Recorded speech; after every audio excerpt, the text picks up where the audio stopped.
amati ini orang banyak menilai Presiden Jokowi katanya sudah nggak mau 3 periode, tapi kenapa kok masih kampanye terus, gitu kan. Kenapa loh? Apa kampanyenya? Ini loh, soal, beliau menandatangani, keputusan gaji ke-13 aja itu disampaikan secara pribadi oleh Pak Jokowi langsung di channel YouTube Sekretariat Presiden gitu ya.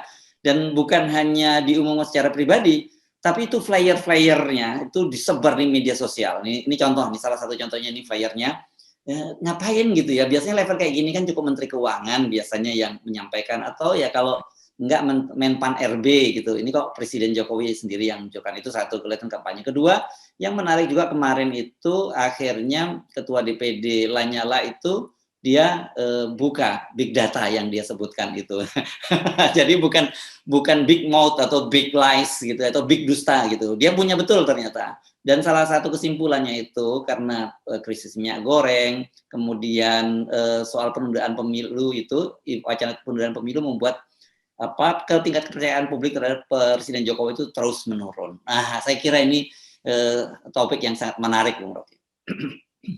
Ya, itu flyernya mesti dibuat memang supaya semua orang tahu bahwa masih ada uang untuk bayar. Dan sangat mungkin itu diputuskan oleh Presiden Jokowi bahwa dia mesti umumkan sendiri dan dia langsung perintahkan bikin flyer. Karena dia baru lihat video Presiden Raja Paksa di Sri Lanka yang dituntut mundur oleh rakyatnya. Jadi kecemasan itu saya kira yang ada pada Presiden.